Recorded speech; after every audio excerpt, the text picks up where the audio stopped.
변방이 아닌 정치 중심에 서고 싶은 유쾌상쾌 통쾌 내 남자의 정치 토크쇼 정치인싸. 오늘도 소개 부탁하겠습니다. 안녕하세요, 장성철입니다. 안녕하세요, 도봉구 아나운스타 도나스 김재석입니다. 네, 안녕하세요, 김준우 변호사입니다. 네, 안녕하세요, 성남에 사는 현근택입니다.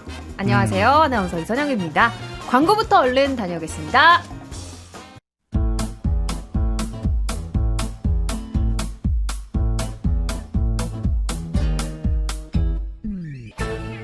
유쾌한 정치 토크쇼 정치인싸. 네, 지금 여러분은 정치인싸와 함께하고 계십니다. 7월 29일 일요일 정치인싸. 오늘 시작은 동심으로 잠깐 돌아가 볼까 해요. 그 색칠놀이 어렸을 때 많이 했죠. 하셨죠? 많이 했죠. 근데 저도 이 색칠놀이를 떠올려 보니까 내가 뭘 그렸더라? 뭐 코끼리, 사과, 아니면 뭐 캐릭터 있잖아요. 큼직큼직한 그쵸. 거. 유명한 만화에 나오는 뭐 네. 캐릭터. 그런 거 했던 것 같아요. 뭐 성인 뭐 컬러링북 이런 것도 유행을 하긴 하지만 어쨌든 어렸을 때 어린이 시절에는 큰 거 그렸던 것 같은데 대통령 부부의 색칠놀이를 어린이들이 해야 한다면 이거는 조금 어렵지 않을까 싶은데 이 얘기를 왜 했냐면요. 지난 5월에 용산 어린이 정원이 개방됐잖아요. 토양 오염 논란이 있었지만 어쨌든 운영이 되고는 있습니다. 한 온라인 커뮤니티에 이 어린이 공원에서 받은 색칠 그 도안이 공개가 된 거예요. 근데 여기에 강아지도 작게 서너 마리 있고 네. 윤 대통령 부부가 이렇게 다정하게 봤어요. 앉아서 하트가 뿅뿅 돼 있는 거 보셨죠? 네, 봤어요. 어린이들이 그리기는 조금 어려울 것 같던데요. 잘 모르겠는데요. 아, 이게 참 다양한 형태의 아부가 이루어지고 있구나라는 생각이 들어가지고 좀 씁쓸했어요. 물론 뭐 대통령실에서는 아이 빈도아지도 있고 거기 뭐 자율적으로 선택해서 그리는 건데 왜 이거 가지고 시비 걸어? 이런 식의 얘기를 하지만 그러한 선택권을 이 선택권의 예로 둔 것 자체가 다른 의미로 다가올 수밖에 없다라고 말씀을 드리는데 안 그러셨으면 좋겠어요. 다른 또 여러 가지 비판을 받잖아요. 뭐 그런 걸 사서서 하는지. 네, 용산구민 김준우 변호사입니다. 저희 아이들도 얼마 전에 거기 다녀왔다고 하더라고요. 그래요? 근데 뭐 그걸 보지는 못한 것 같아요. 그냥 뭐 뛰어노느라고 색칠은 이제 안 한 것 같은데 이게 사실은 뭐 보수 진영에서 생각해 보면 만약에 문재인, 김정숙 이렇게 모델로 그게 있었으면 얼마나 또 호들갑을 떨었겠습니까? 확 와닿네요. 네, 네. 그런 점에서 봤을 때 적절하지 않은 것 같고, 근데 용산 어린이 정원의 관리처가 어디냐? 어디요? 국토교통부인데요. 아. 네, 그래서 참 국토교통부 장관님이 심기경호를 잘하신다라는 생각이 좀 많이 들었는데. 에이 설마 이 원희룡 아이, 장관이 국토부 이거 하라고 장관이- 했겠어요. 그렇죠. 설마겠죠. 그건 아니에요. 근데 아유. 참 이런 오비일학도 쌓이면 국민들 신뢰가 떨어질 수밖에 없는 것 같아서 즉각 회수 조치를 하는 게 낫지. 약간 뭐 지금 뭐 별거 아니다 하시고 넘어갈 문제만은 아닌 것 같다라는 생각이 뭐 듭니다. 담당자가 조금 의욕이 앞서셨던 것 같아요. 제 생각에는. 근데 뭐 국토교통부 장관이 이것까지 관여해서 야 사진이 이걸로 해라, 도안이 이걸로 이런 건 아니고. 그래도 예. 약간 대통령실 입장을 설명을 조금 더 해보자면 대통령 1주년 기념이라서 그래서 이렇게 살짝 둔 거고 그 도안만 있었던 것도 아니고 여러 개 있었기 때문에 고를 수 있었다, 강요한 게 아니다 이런 입장이었어요. 현 변호사님. 어쨌든 갖다 놓고 그리게 유도했다는 건 맞는 거잖아요. 그러면 인정하는 거잖아요. 그러니까 이게 뭐 북한이냐 이런 얘기도 있지만 우리가 어쨌든 전두환 뭐 군사정권도 지나왔는데 제가 어릴 때도 대통령 이렇게 색칠을 해본 적은 없는 것 같아요. 모르겠어요. 예전에 뭐 이승만 박정희 때는 있었는지 모르겠지만 불편하죠. 왜냐면 예를 들어서 뭐 갖다 놓고 그중에 골랐다 그러지만 그러면 알게 모르게 애들이 뭐 이게 대통령을 이렇게 어떻게 한다고 생각했었겠어요? 그냥 갖다가 그냥 사진 입고 있으니까 했을 텐데 그거 자체가 더 그렇죠. 오히려 안 갖다 놓는 게 맞죠. 안 갖다 놓는 게 근데, 맞고 그런데 더 제가 보기에도 좀 심한 것 같아요. 근데 예쁘게 칠하는 애들도 있었겠지만 또 막 별로 안 좋아해가지고 이상하게 막 모양도 이렇게 바꾸고 색칠도 이상하게 했던 사람들도 있지 않을까? 아니 근데 온라인 커뮤니티에 올라온 네. 그 도안은 색칠이 굉장히 예쁘게 되어 그러니까. 있었어요. 그건 어른이 한 것 같아요. 모델링으로. 그리고 오히려 이제 어린 아이들 중에는 그냥 누군지 모르고 칠하는 아이들도 있지 않았을까라는 생각도 들기는 한데. 그러네요. 네. 어쨌든 때 아닌 색칠 공부 논란으로 오늘 문을 살짝 열어봤고 이제부터 색깔론이야, 진짜 색깔론. 재밌는 얘기를 한번 해보겠습니다. 아, 이번 주 여의도를 마라맛으로 만들었던 아주 매운 전현직 법무부 장관의 설전 이야기로 본격적인 시작을 해보겠습니다. 지난주 수요일 국회가 바빴어요. 법사위원회도 열렸고 국토위 질의가 열렸는데 뭐부터 얘기할까요? 왜 다들 엷은 미소를 띠고 계신 것 같죠? 제목만 봐도 웃겨요. 제목. 네. 이름만 들어도 재밌었어요. 네, 웃음벨이에요. 그러니까 제가 왜 이 엷은 미소 이야기를 했냐면요. 박범계 의원과 한동훈 장관의 설전 중에 나온 일이었어요. 박범계 의원이 먼저 법무부 장관이 왜 그런 표정을 짓냐 하면서 표정을 지적했고 그랬더니 이제 한동훈 장관이 이제는 제 표정까지 관리하시냐. 그러니까 이제 박범계 장관이 제가 관리한다고 관리가 되는 사람입니까? 이렇게 이제 설전이 오가니까 이제 나중에는 막 그 고함치지 말라고까지 뜨거워졌거든요. 다들 어떻게 보셨어요? 한숨만 나오는 모습이죠. 전현직 법무부 장관이 이렇게 서로 감정 싸움, 말싸움 하는 모습 보이는 게 과연 옳은 것이냐. 그렇게 거룩하게 비판하고 싶은 생각도 없어요. 그러니까 박범계 장관이 먼저 도발한 거는 맞는 것 같아요. 그냥 정책 질의하면 됐지. 거기서 뭐 태도 지적하고 뭐 표정 지적하고 이것이 과연 맞는 것이냐. 이것은 감정이 들어간 질의다라고 볼 수밖에 없거든요. 박범계 장관이 요즘에 좀 전직 법무부 장관답지 않은 행동을 하고 있는 것 같아요. 그러니까 예를 들면은 뭐 검찰청사 앞에 가서 연좌농성도 하는 모습 보이고 있고 좀 논리적으로 체계적으로 좀 법리적으로 민주당에 좀 도움을 줘야 하는데 본인의 좀 컨셉을 좀 우습게 해야 되나? 아니면 좀 가볍게 해야 되나? 본인 스스로 그렇게 생각한 것이 아닌가라는 생각이 듭니다. 한동훈 장관에 대해서 비판하고 싶지만 저 두 분이 하실 것 같아서 저는 박범계 장관만 비판하겠습니다. 오늘 그렇게 갈까요? 먼저 하시고 그러면 제가 또 네, 그럼 김준호 주거니 받거니 변호사부터. 하겠습니다. 아니 저는 뭐 두 분 다 적절치 못한 태도 보여줬다고 생각을 해요. 저도 개인적으로. 근데 이제 일단은 박범계 장관 같은 경우도 뭐 가볍기가 뭐 깃털 같다라고 얘기하는데 뭐 쓸 수도 있는 표현이라고 생각을 합니다. 근데 이제 조금 더 준엄한 방식도 따르게 있지 않았을까라는 생각도 들고요. 한동훈 장관도 사실은 집권 초기랑 달리 그냥 계속 맞받아치는 역할만 하다 보니까 어떤 그 답변에서 글쎄요 보수 진영에서는 여전히 시원하다라고 생각하실 수도 있겠지만 중도층이나 무당층에서 봤을 때는 이것이 한동훈의 한계인가라는 생각을 좀 할 것 같아요. 예를 들면 인정할 건 좀 인정하거나 이렇게 해야 될 텐데 뭐 박범계 장관과의 질의도 있었지만 뭐 이번에 특활비 문제에서 잉크가 말랐다 뭐 이런 식의 얘기라든가 휘발됐다, 휘발됐다라는 부분이나 좀 석연치 않은 그리고 깔끔하지 못한 해명들을 자꾸 보여주니까 공정하고 상식적인 투철한 뭐 공직의 세계관이 강한 검사에서 그냥 그 어떤 쉴드를 많이 잘 치는 능수능란한 법기술자로 좀 이렇게 전락하는 부분이 있는 거 아니냐 이런 생각, 이런 비판도 좀 귀담아 들으셨으면 좋겠다는 생각입니다. 그 장면도 화제가 됐어요. 윤석열 대통령 장모 최은순 씨 구속건에 이제 박 전 장관이 묻자 한 장관이 이화영 전 부지사를 거론하면서 박범계 전 장관이 최로 물었는데 이 씨로 대답하면 어떡하냐 뭐 이런 장면이 나왔거든요. 이거는 어떻게 보셨나요? 현 그러니까 뭐 변호사님? 최은순 사건에 대해서 검찰의 수사라든지 기소라든지 이게 봐주기 아니냐 얘기하니까 그거에 대해 답변하면 되거든요.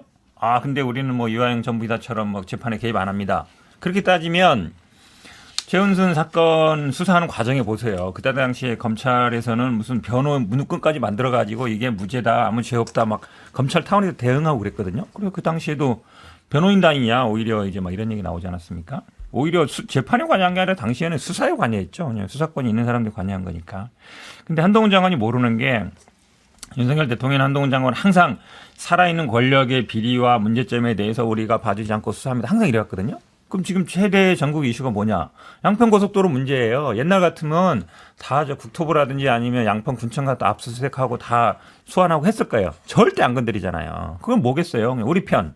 지금까지도 말로는 살아있는 권력이라 했지만 우리 편은 봐주고 남의 편은 그냥 무조건 친다. 이거였던 거예요. 이게 딱 드러나고 있는 거거든요. 그러니까 지금 문제가 되는 핵심 사안에 대해서도 사실은 예를 들어서 반대의 상황이었다. 예전에 검찰이고 문재인 정부에서 말씀처럼 만약에 뭐 문재인 대통령의 장모 땅 옆으로 고속도로가 휘었다. 당장 수사했을 거예요. 지금은 안 하잖아요. 국민들이 보기에도 그럼 검찰이 과연 공정과 어떤 상식에 맞게 하느냐라고 봤을 때 당연히 아니라고 보겠죠. 아니 현 변호사님도 똑같아요. 이화영 전 부지사 왜 언급했을까라고 하니까 또 최은순 씨 얘기하는 거 보니까 아니, 근데 여기서 그렇게 나온 거예요. 그렇게 그 전에 자체가 그렇게 돼 있는 거예요. 그 전에 우리 박범계 의원이 거짓말을 하나 하셨어요. 본인이 하나만 했어요? 여러 하셨는데 이제 특히 문제가 됐던 것은 자기는 뭐 소리 지른 적 없다, 고성한 적 없다 했는데 그건 명백한 그렇죠. 거짓말이죠. 거의 짤방 생성 부자잖아요. 거의 그 정치 관련된 재밌는 짤은 박범계 장관이 한 5할 정도는 차지할 정도로 고성을 많이 하셨던 분이라 그 거짓말은 제가 하나 짚고 넘어가고요.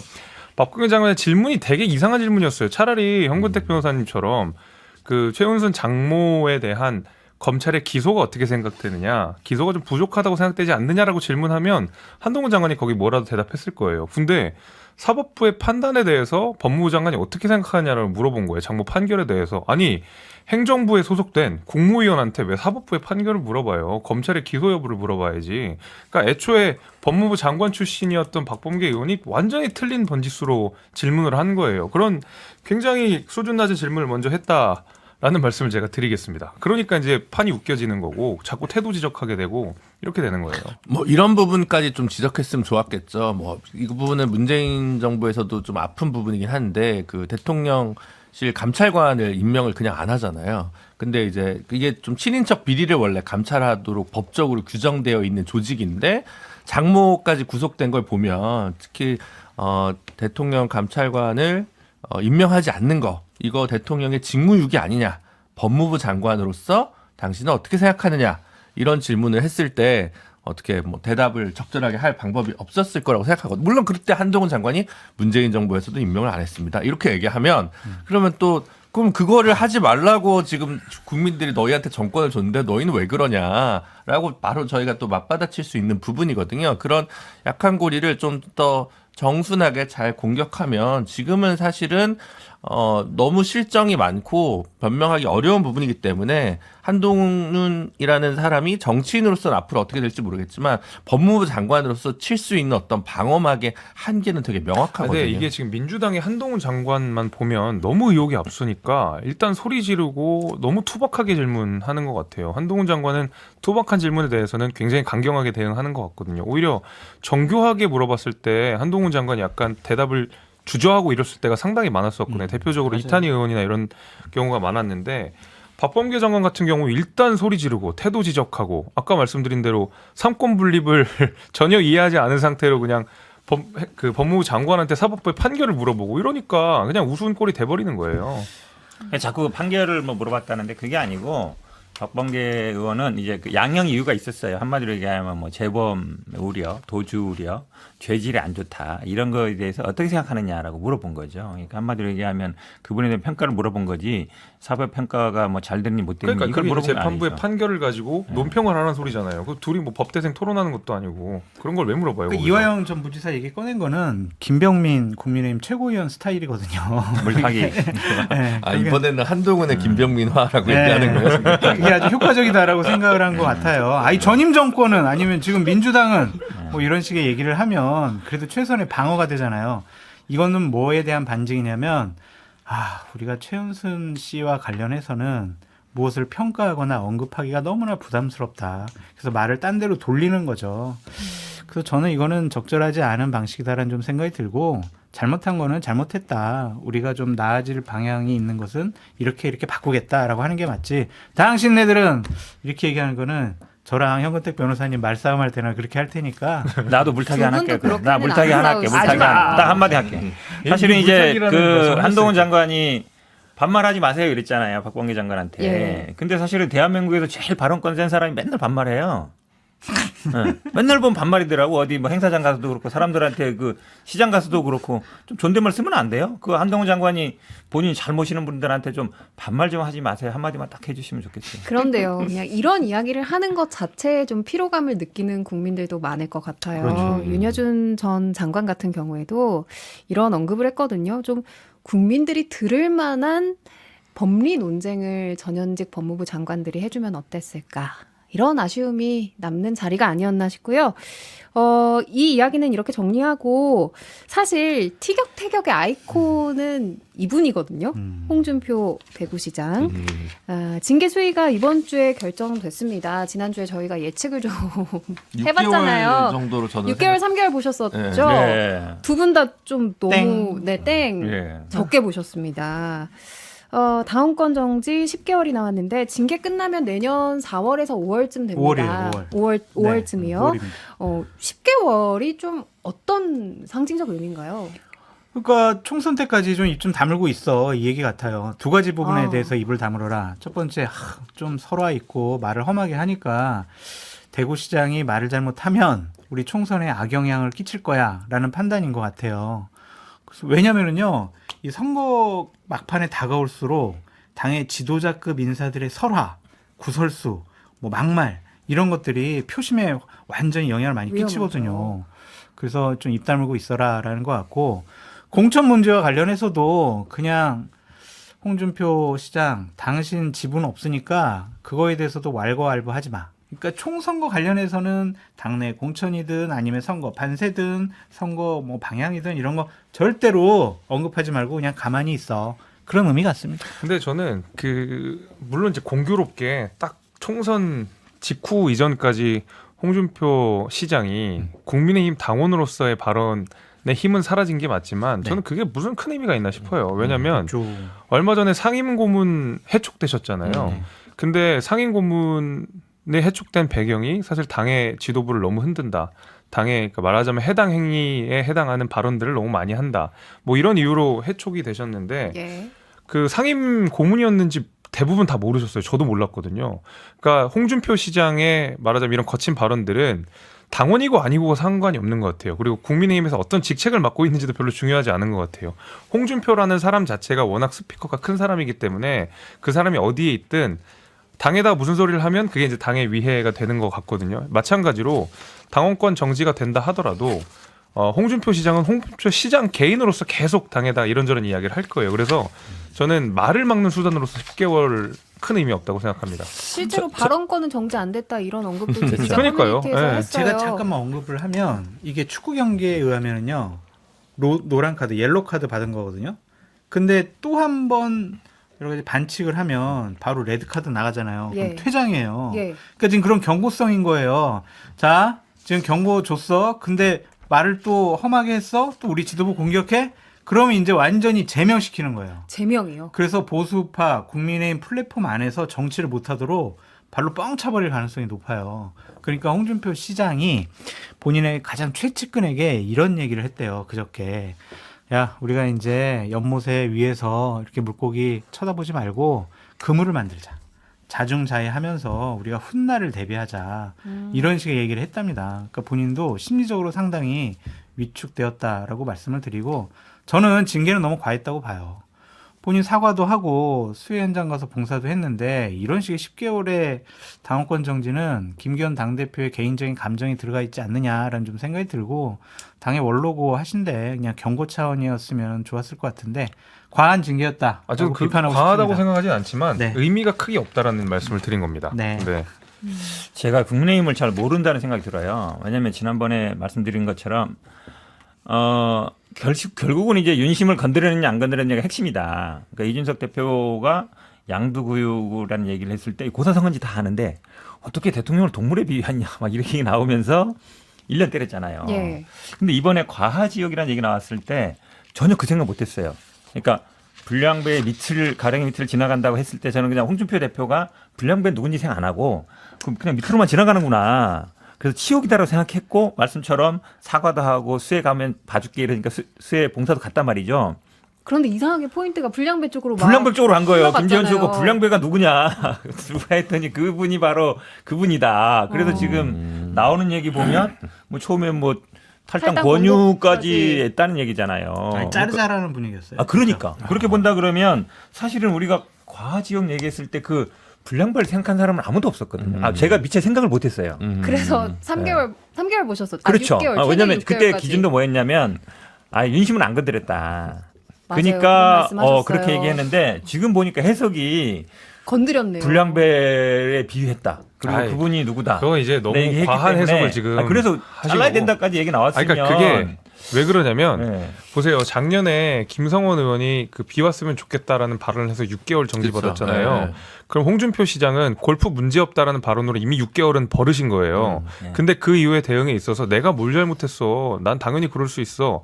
라고 계속 기자들한테도 얘기했고 국민들 눈살을 찌푸리게 했잖아요. 거기 플러스 4가 그러니까 사실 플러스 6이 더 돼야 되는데 제 생각에는 수해 복구 현장도 가니까 깎아준 2개월이 거예요? 감형된 거예요. 그래서 이제 10개월이 된 거지. 그렇게 그 형대 변호사님 너무 정치적이셔서 이걸 너무 정치적으로 해석하신 아니 건데 김재원 사실 그렇지 최고위원이 그렇게 않습니다. 얘기했어. 아니에요, 대통령에 비유했다. 그래서 그런 거다. 언제부터 그렇게 했다. 우리 지도부의 말을 아니 깊이 근데 새기셨다고. 저도 그 10개월 나온 거에 대해서는 김재섭 위원장 말에 동의하고 저는 별 생각이 없었던 거예요. 저는 원래 6개월 정도라고 왜 생각을 했었냐면 이거를 이제 너무 세게 때리면 김진태 지사를 얼만큼 때려야 되지? 지금 징계를 안 하고 있는데? 라고 하는 부분에 있어서 조금 그런 생각을 하지 않았을까라고 생각했는데 김성원 의원 건을 생각해 보니까 10개월 정도, 그러니까 6개월보다는 좀 더 많이 줘야 된다라는 것으로 쉽게 당 내에서 합의가 됐을 거라는 생각이 들고 그리고 더 중요한 포인트는 장 소장님 얘기해 주신 것 같아요. 지금 이번 건은 타격감은 없는데 이게 쌓여서 초범이 아니라 누범이 돼가지고 다음번 징계 수위가 유사한 경우라도 더 세지면서 자꾸 이렇게 발목을 잡을 수 있는 그런 건데 다만 그게 불출마랑 관계가 있을까? 물론 제명까지 할 수 있을까라는 거죠. 제 말은. 그러니까 그 다음 지방선거에 홍준표 시장이 나오겠어요? 저도 안 나올 거라고 생각하거든요. 다음에 대구시장 임기 마무리하고 대선 준비를 그냥 원외에서 하더라도 하는 게 보통은 통상적이라고 생각을 하거든요. 그런 면에서 봤을 때는 그냥 뭐 크게 설마 대선 후보 경선까지 못 나올 정도로 하겠어? 라는 생각이 있는 거고 정말 그렇게까지 하면 진짜 말 그대로 용산에서 내가 누굴 당선시키지 못하라도 누군 떨어뜨릴 수 있다라는 그 권력을 그냥 사용하는 건데 그렇게 바람직한 걸까라는 생각이 듭니다. 네. 김준우 변호사님 얘기까지 듣고 하나 꼭 말씀. 광고 잠깐 광고 갔다 듣고요? 올게요. 지금 여러분께서는 6회, 상쾌, 통쾌한 정치 토크쇼 정치 인사를 듣고 계십니다. 네, 정치인사 2부 본격적으로 시작하기 전에 장성철 소장님 네. 아까 하시고 싶은 이야기 한번 들어볼게요. 그 이동관 특보가 방통위원장으로 이제 지명이 됐잖아요. 그래서 제가 보수 참칭 패널로서 어느 정도 물타기를 해야 될 것 같아서 민주당 강기정 광주시장을 좀 비판하고 싶습니다. 이제 태세 전환을 본격적으로 하시는 거군요. 한번 좀 갑자기 간을 좀 보려고요. 아니 왜냐하면 강기정 국민의힘 같은 경우에는 대구시장 이렇게 부적절한 말 하니까 행동을 하니까 징계를 했는데 강기정 광주시장 같은 경우는 22일 날 유럽으로 10박 12일 여행 아닌 업무차 출장을 갔단 말이에요. 가서 첫날 뭐 했는 줄 알아요? 가우디라는 곳에 가가지고요. 거기 관광하고요. 쇼핑하고 그랬어요. 하루 종일. 그날 22일은요. 광주에는요. 광주시청 다 비상계획 3단계 해가지고요. 공무원들 다 비상 대비했어요. 광주도 비 많이 왔었죠. 네. 그런데 그렇게 광주시장이 그런 식의 행동을 하는 것이 맞는 것이냐라는 것에 대해서 민주당은 아무런 비판의 목소리가 나오지도 않고 게다가 징계하려고 하지도 않고 게다가 광주 전남은 얼마 전까지는 극심한 가뭄 피해를 입고 있었다는 사실도 말씀드리겠습니다. 이게 맞습니까? 그러니까 도덕적으로 윤리적으로 더욱더 여당보다 우위에 서야 야당이 그래도 야 윤석열 대통령 왜 우크라이나 갔어? 왜 홍준표 시장 왜 저런 막말하고 왜 골프 쳐? 이런 거에 대한 국민적인 믿음과 또 지지를 받을 수 있는데 자기네들에 대해서는 한 말도 안 해요. 이게 맞아요? 제가 물타기 하나 할게요 그러면.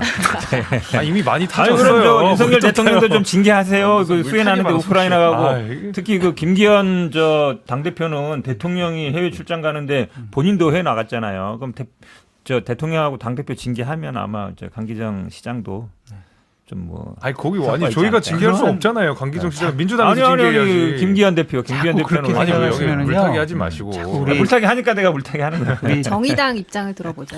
그러니까 두 당이 다 못하고 있는데 이 지지율을 받아먹지 못하는 그 정의당의 현실이 저는 좀 안타깝고 국민들 입장에서는 계속 정치 혐오가 더 가속화될 것 같아서 되게 마음이 아픈데 역으로 이제 두 거대 양당 같은 경우는 그래도 징계를 확실히 하면 솟아날 구멍이 있는 거니까 행복한 고민 아니냐. 되게 쉽잖아요. 그냥 징계하고 누구 내리고 누구 공천 안 주면 또 금방 지지율이 살아남을 너무 많은 소스들이 있어서 참 한편으로 부럽다 이런 근데 생각도 문제는 듭니다. 지금 국민의힘은 윤리위가 너무 세고 그 민주당은 윤리위가 아무것도 안 해서 문제인 것 같아요. 그 현 변호사님 같은 저런 인식 갖고 있으면은요, 지난주 금요일 날 발표됐던 갤럽 여론조사처럼 민주당 당 지지율 계속 낮아질 수밖에 없어요.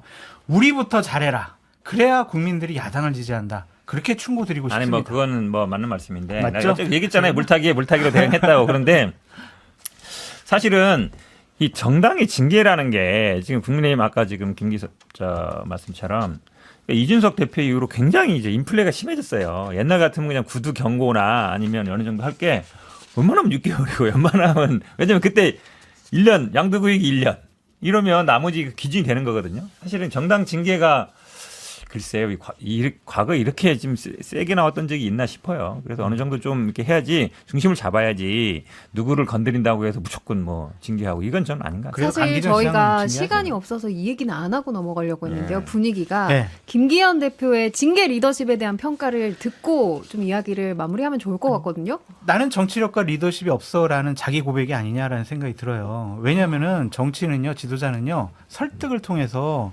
많은 자기 지지세를 만들어야 돼요. 그런데 지금은 폭력적인 리더십을 보이고 있잖아요. 내 말 안 들어? 징계!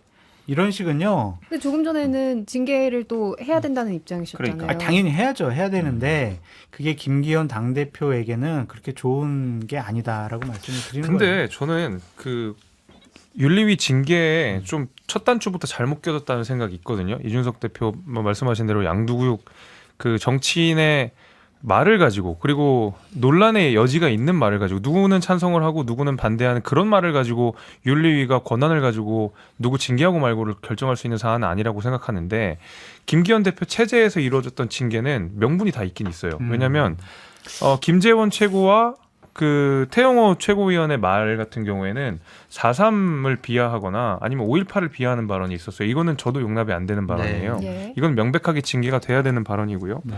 홍 시장 같은 경우에도 마찬가지잖아요. 이거 그 납득할 국민이 있을까요? 그러니까 김재원, 그 태영호, 그다음에 홍준표 시장 지난해에 이제 뭐 김성원 최고는 아니니까 이 세 분의 경우는 적어도 누가 들어도 이상한 발언이에요. 이거는 징계를 해야 하는 게 맞다고 봅니다. 야당 평가는 그러니까 어떤가요? 중요한 거는 징계 내릴 수 있다고 저도 생각해요. 근데 김기현 대표는 대표고 징계위원장이 아니잖아요. 근데 김기현 대표 체제에서 기억나는 게 징계들밖에 없으니까 김기현 대표는 그럼 김기현 대표의 정치는 뭐냐? 당내 입지 말고 국민적 입지는 뭐냐? 김기현 대표의 마지막 종착역이 당대표에서 끝나는 본인 생각이라면 뭐 그럼 그러려니 하겠는데 선수 한 번 더 채우는 거면 그러려니 하겠는데 본인은 또 본인 나름의 큰 꿈이 있잖아요. 근데 이래가지고는 뭐 더 이상 크지 못할 것이다라는 점을 짚고 싶습니다. 김재석 위원장님께 부탁드리고 싶은 거는 그런 징계에 옳다 그러면 저 김영환 충북도지사 내가 일찍 가더라도 뭐 상황이 바뀌지 않았을 거야 이런 막말을 한 저는 그거 징계해야 된다고 생각합니다. 김영환 충북도지사 제발 징계 좀 하라고 하죠. 제발 못 하라고 해도 못 하죠. 아니, 대통령이 그 말 그대로 했는데 대통령은 아니지만 대통령실 핵심 관계자가 얘기했는데 고위 관계자인가 모르겠는데 아무튼 징계 어떻게 이야기는 하겠어요? 거기까지 하시죠. 네, 여기까지 하겠습니다. 김영환 지사는 그 윤리위에서 책임을 지는 게 아니라 그 당원이잖아요. 행정 최종 책임자로서의 저는 법적 제도적인 책임을 져야 된다고 생각합니다. 알겠습니다. 또 부산으로 얼른 저희가 얘기를 부산이요? 이어가야 되거든요. 왜요? 부산에서 7월 27일에 다들 무슨 행사가 있었는지 아시죠? 7월 27일이 한반도에서 총성을 잠시 멈추자라고 했던 정전협정 기념식을 진행한 도시예요. 그때가 이제 당시 맞아요. 부산이 이제 네. 수도였잖아요. 이때 이제 대통령이 부산을 방문한 김에 어딜 갔냐면 자갈치 시장을 방문했습니다. 근데 뭐 그냥 상인들을 격려하러 갔다 이런 차원이 아니라 후쿠시마 오염수 방류와 관련된 이런 민심 살피기 아니냐 하는 이야기가 나오고 있거든요. 여기에서 현명한 국민 괴담에 흔들리지 않을 것이다 이렇게 말했고 붕장어회 고추장 그 비빔밥을 맛있게 드셨다고 하거든요. 여당부터 갈까요? 야당부터 갈까요? 저는 이제 그 부산 간 김에 그런 일정을 짠 뭐 의도는 알겠는데 그래도 지금 특히 김건희 여사 동행했잖아요. 저 같으면 김건희 여사는 지난주에도 말씀드렸지만 뭐 핵잠수함이라든가 뭐 여러 가지 거에서 노출되는데 지금 김건희 여사 수해 현장에 투입돼야 된다니까요. 복구 현장에. 그게 모르시나요? 맞는 거예요. 근데 지금 또 모르시나요? 시장에서 하하호호 할 때가 아닌데 굉장히 지금 아니하다라는 생각이 들고 예전에도 작년에도 뭐 김건희 여사가 뭐 수해 현장 복구에 뭐 비공개로 그래서 사진은 없고 비공개로 뭐 왔다 갔다 이런 보도가 있었는데 믿고 뭐 알 수가 없고 그래서 지금 그런 일들을 해야 되는데 좀 편한 자리만 가려고 하는 거 아니냐. 애시당초 아무것도 안 하는 거라면 모르겠는데 뭔가 활동을 하는 퍼스트 레이디라면 이런 식의 동선은 별로 적절치 않은 것 같고 대통령께서도 지금은 횟집에 갈 때가 아니고 지금 오염수가 방류된 것도 아니잖아요. 그렇기 때문에 굉장히 부적절한 동선이었다라는 생각이 듭니다. 그러니까 대통령뿐 아니라 김건희 여사도 함께 동행을 했는데 자갈치 시장이 아니라 수해 복구 현장에 갔어야 맞다. 김준일 변호사님 정확한 지적을 해주셨고요. 저는 다른 차원에서 좀 비판을 하고 싶어요. 물론 가면은 민심 탐방하기 위해서 저런 시장들 많이 가요. 근데 지금 과연 그럴 때냐라는 생각이 드는 게 뭐냐면 얼마 전에 수해 때문에 특히 충북에서 많은 국민들이 또 희생 당하셨잖아요. 예. 대통령께서 그분들 안 만나셨어요. 희생자, 유가족분들. 그분들을 위로하는 따뜻한 말, 나온 메시지 본 적이 전 없습니다. 직접 워딩으로. 저렇게 자갈치 시장 가서 좀 활짝 웃는 모습은 아마 유가족들에게는 되게 좌절감을 줬을 것 같아요. 그분들도 만나시고 유가족들 만나서 위로도 하시고 이랬으면 얼마나 좋을까라는 생각을 해봤습니다. 그러니까 민주당 윤건영 의원도 이 수해 피해를 언급을 했습니다. 불과 보름 전에 수십 명의 국민이 목숨을 잃었다면서 상상조차 하기 힘든 사고인데 좀 송구해서 집 밖을 나가기도 힘든 상황 아니냐 이런 지적을 했거든요. 그렇죠. 지금 두 분 말씀하신 것처럼 뭐 그러니까 어떤 생각만 있는 거냐면 민주당이나 아니면 이제 야당이 뭐 하는 거에 대해서 반대 그 생각밖에 없는 거예요. 그러니까 어쨌든 국가를 운영하고 지금 수해 나서 지금 피해받고 지금 유가족이나 아니면 현장이나 그런 데를 돌보는 게 맞는 거거든요. 지금 상황에서 맞는 건데 지금 어쨌든 야당이 계속 뭐 괴담 퍼뜨린다. 그러면 우리가 시장 가서 이걸 좀 하면은 그 괴담 좀 어떻게 괴담이 잘못됐다는 걸 얘기할 수 있겠구나 이 생각만 하는 거예요. 근데 지금은 사실은 현안 이슈가 지금 당장 뭐 수해 난 것도 있지만 이런 부분이 있기 때문에 제가 보기에는 유가족도 만나고 그 현장도 가보고 근데 불편한 자리 가기 싫은 거거든요. 힘들고 불편한 자리. 근데 지도자는 불편하고 힘들고 욕을 먹는 자리에 가야 됩니다. 그래야만이 그게 일이 되는 거예요. 그리고 국민들의 마음을 얻을 수 있는 것이지 그냥 환호하고 박수치고 잘하는데 뭐 먹방하고 언제든지 할 수 있는 거예요. 이거는. 그리고 그거는 다 좋다고 하는 거 아닙니까? 그래서 저는 좀 힘들고 어려운 자리라도 가서 만나고 욕도 듣고 좀 비난도 듣고 그러셔라. 그거에 너무 익숙치 않은 것 같아요. 두 분 다. 근데 뭐 아예 안 간 건 아니시니까 이제 경북 예천에 산사태 현장 먼저 가서 그 이재민들 만나서 이제 정부 지원 약속하시고 했기 때문에 좀 그런 그 이번 수해 복구에 전혀 뭐 관심이 없다 이렇게는 아닌 것 같고요. 뭐 물론 말씀을 지적하신 분들 할 수 있다고 생각합니다. 야당 입장에서는 그러니까 이번에 부산 가신 거 말고도 말씀 주신 부분들은 저는 대통령실에 받아들여서 피해자분들 만나고 하는 거 필요하다고 생각합니다. 그래서 그런 부분들까지 보완이 되면 더 좋겠다 생각합니다. 네, 윤석열 대통령의 부산 방문 이야기 여기까지 해보겠고요. 직을 건 분의 얘기를 좀 해보겠습니다. 요즘 정치권에 직을 걸고 말씀을 하시는 분들이 많더라고요. 보훈부 장관도 직을 걸고 뭐 친일파가 누구는 아니다 이런 이야기를 하셨고 장제원 과방위원장이 직을 걸고 요청한 특별법이 있습니다. 우주항공청 특별법인데요. 이게 뭐길래 직까지 거시는 거예요? 우주항공청을 설치를 해서 우주항공과 관련된 모든 사무 업무들을 여기서 주관을 하게 되고 대한민국이 과학기술의 발전, 그다음에 세계 수준에 비해서 우리가 가진 잠재력에 비해서 기술력에 비해서 우주항공과 관련된 산업들이 뒤처져 있다라는 문제의식 때문에 생기려고 하는 거죠. 근데 여기에 대해서는 이제 정책적, 정치적 의미 두 가지가 다 있습니다. 장제원 의원의 지역구는 이제 부산이죠. 그리고 대통령께서도 이제 부산을 가셨지만은 이 우주항공청이 생기는 본부가 경남 사천이에요. 네. 근데 경남 사천을 중심으로 해서 그러니까 경남 사천은 최종적으로 조립을 하고 여기서 완성을 하는 거라 그러면 울산이나 부산이나 경남 동부 남부 이쪽으로 사실은 산업 연계 효과가 나타나게 되거든요. 그러니까 사실은 정치적으로 굉장히 중요한 지역이긴 해요. 국민의 네. 입장에서 우주항공청 설치한다는 것 자체가 예. 그 지역의 산업을 이끌 수 있기 때문에 아마 그런 의미에서 장제원 의원이 승부수를 던진 거라고 보고요. 정책적으로도 굉장히 중요하긴 합니다. 사실 미국은 과학기술부가 없어요. 근데 어느 나라보다 과학기술이 많이 앞서가 있잖아요. 실제로 국방부에서 뭐 전쟁이라든지 아니면 우주와 관련된 산업을 발전시키면서 거기에 대한 부산물로 사실 과학기술들이 발전하거든요.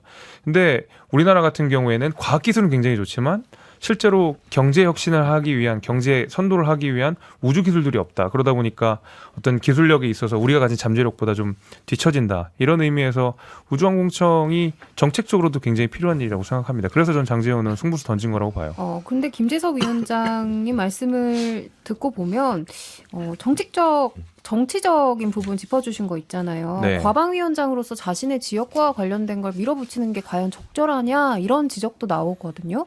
뭐 사천이 뭐 그분 지역구는 아니지만 그래도 어쨌든 정치적인 의미는 있어요. 지금 왜냐하면 이게 중요한 게 뭐냐면 지금 누리호 발사 이거는 다 항우연에서 하고 있거든요. 근데 항우연을 이 지금 우주청에 원래는 포함시켜야 돼요. 근데 그거 빼버리는 거예요. 별도로 존재하고 별도로 만드는 거거든요. 그동안 이 우주 개발을 해왔던 가장 중요한 조직이 항우연인데 항우연을 그냥 종치시킨다. 그리고 별도로 만든다. 그럼 이원화되는 겁니다. 그래서 이제 민주당이 이제 반대하는 거고 또 항우연이 지금 이제 대전에 있거든요.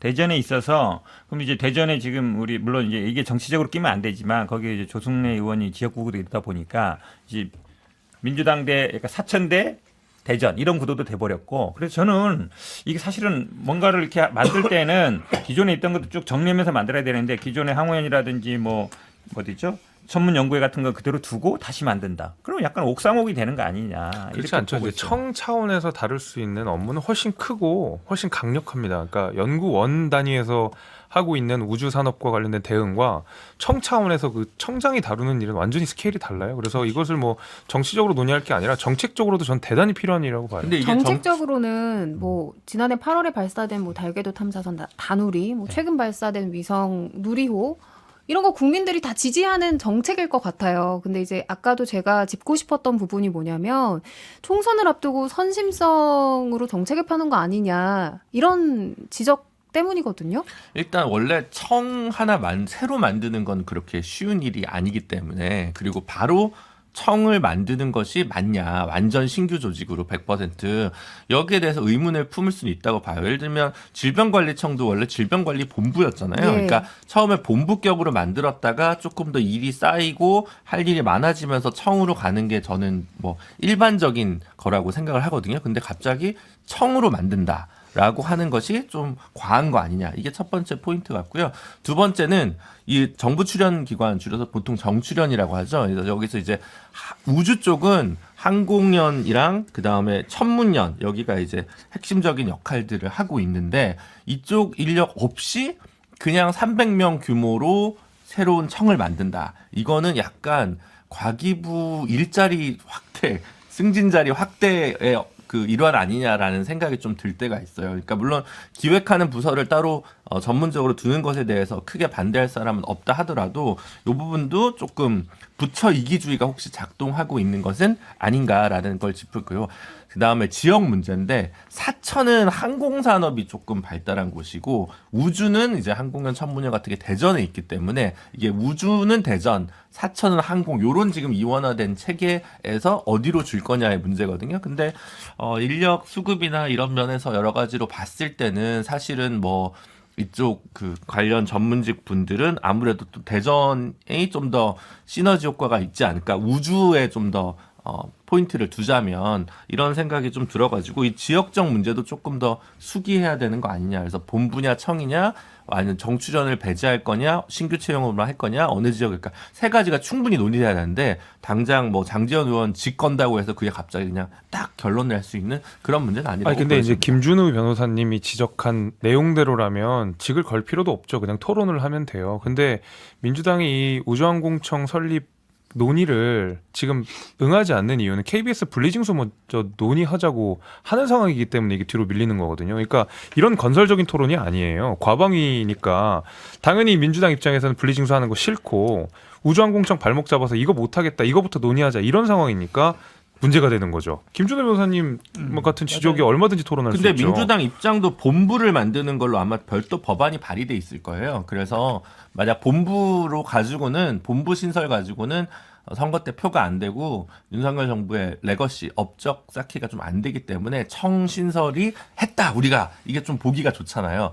그리고 경남 지역에 어필할 것도 있고 이제 그런 정치적 계산이 국민의힘 측에서 없다고는 말 못할 겁니다. 정치적 계산이 있겠지만 당연히 우주항공 무한 경쟁 시대에 우리가 법으로 뒷받침을 해줘야 된다라는 당위성에 대해서 민주당 같은 경우에는 이거 윤석열 대통령의 업적이 될 거야 이거 발목 잡아야지 이런 소지가 있는 것 같아요. 왜냐면은 이런 법안들이 올라오면 좀 빨리빨리 논의되는 게 맞는데 민주당 같은 경우에는 자 전체 회의하고 한 달 후에 공청회하고 자 한 달 후에 소위 넘겨가지고 자 우리가 그냥 그때 논의해보자 이런 식의 지금 입장이거든요.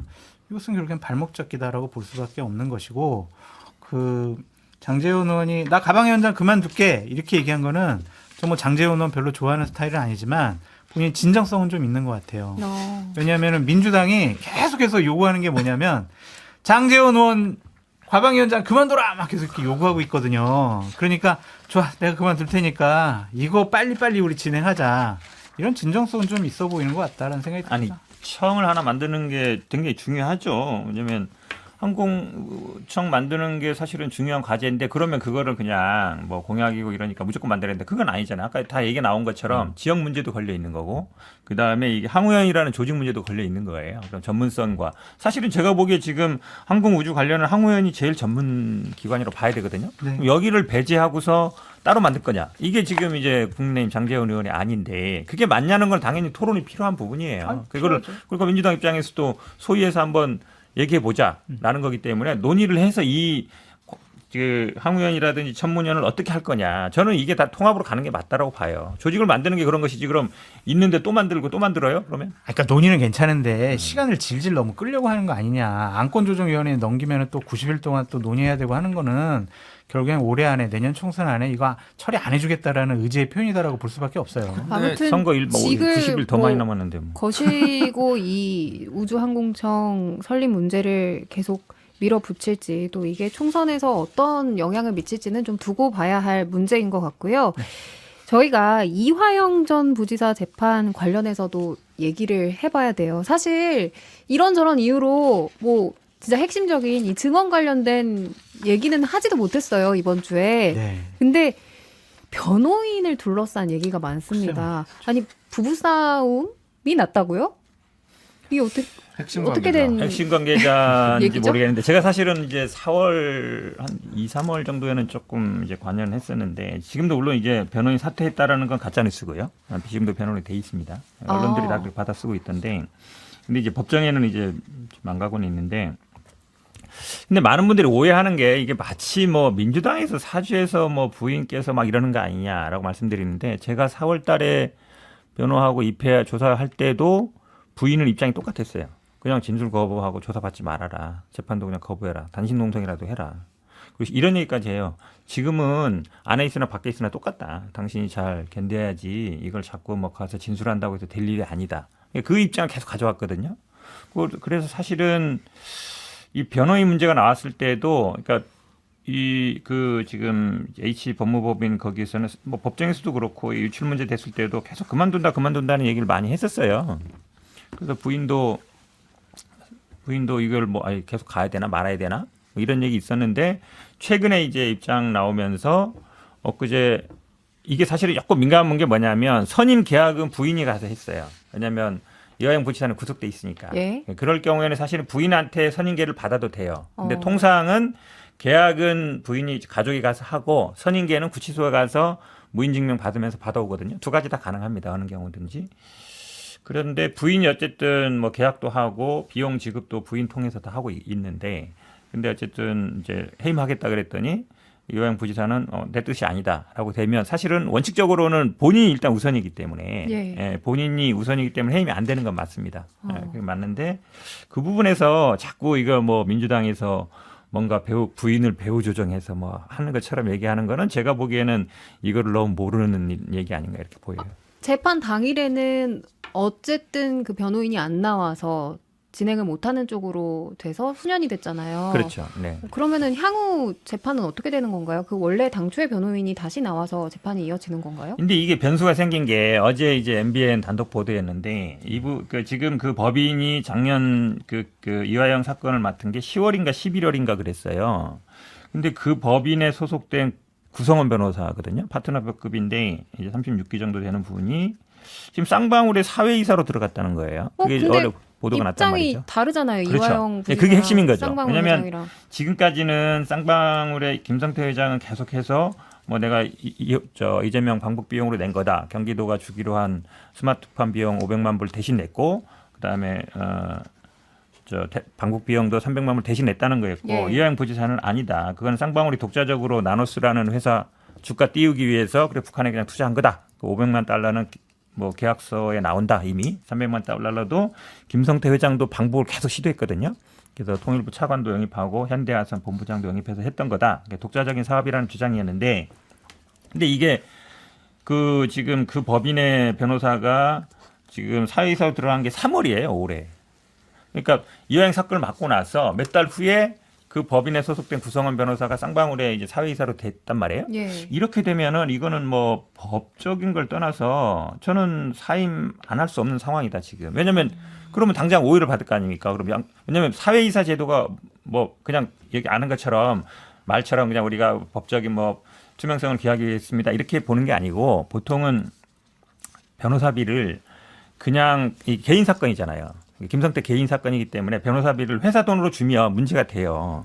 뭐 횡령이라든지 배임 문제가 되는데, 그럴 경우 보통 이제 사회이사 영입 방식으로 비용을 그런 방식으로 많이 주거든요. 예. 그러면 이화영 쪽에서도 수임료 받고 쌍방울 쪽에서도 돈을 받아?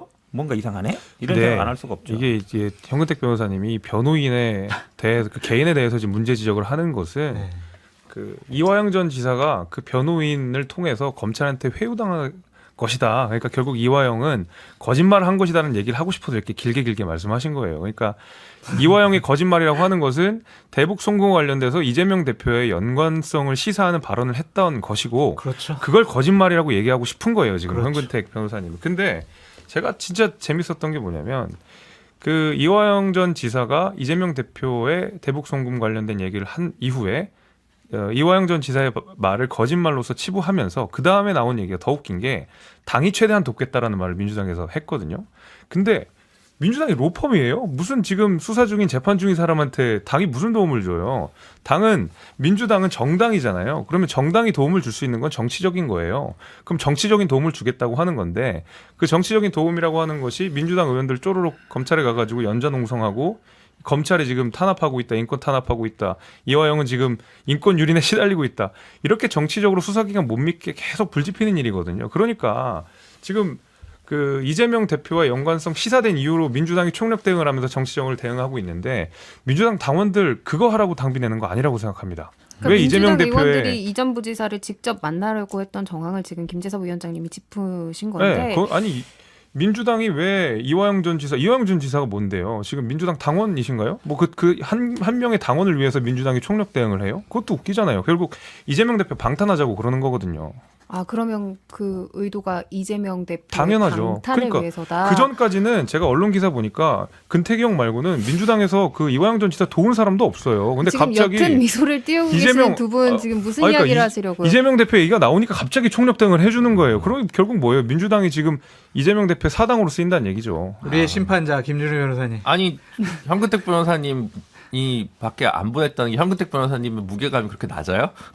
현근택 변호사 한 분 정도만 했는데 무게감 높다고 그 이후에 얘기하는데? 엄청나게 많은 지금 박범계 전 장관, 박범계 장관까지 나가서 연전웅성하잖아요. 네. 그 전까지는 근태기 형 하나만 아니 보내고. 저는 뭐 이렇게 되게 정치적으로 예민하게 굴어가지고 네. 이제 역으로 뭔가 불난집 뭐라고 하죠? 호떡집 불난 것 같은 분위기가 있다는 걸 제가 뭐 부인할 이유가 뭐가 있겠습니까? 그냥 그렇다고 보여지는데 이화영 지사의 그 전 부지사의 그 진술이 계속 왔다 갔다 한다는 부분이 처음부터 이제 완전히 이게 뭐라자면 이재명 대표와의 그 뭐랄까 가드를 쳐주려다가 말았다가 왔다 갔다 한 거다라고 보실 수도 있지만 실제로 각자 입장이 다 다르잖아요. 자기의 어떤 그 죄값을 좀 적게 받기 위해서 나름의 생존 전략일 수도 있어서 지금은 이제 누구의 말을 정확하게 신빙할 수 있다. 뭐 이런 걸 확정적으로 얘기할 단계는 아니지 않나. 저는 그렇게 좀 보고 있습니다. 사실 이화영 전 부지사 얘기는 재판이 좀 진행이 돼야 우리가 할 수 있을 것 같아요. 다음 재판이 8월 8일로 속개가 예정돼 있거든요. 이때 못한 이야기 하는 것으로 하고요. 네, 광고 듣고 오겠습니다. 네, 변방이 아닌 정치 중심에 서고 싶은 육해상계 통쾌 내 남자의 정치 토크쇼 정치인싸. 일요일 방송 여기까지입니다. 지금까지 현근택, 김준호 변호사, 장성철 공론센터 소장, 김재석 국민의힘 당협위원장, 그리고 저 이선영이었습니다. 다음 주 토요일 오전 11시 5분에 돌아올게요. 감사합니다. 감사합니다.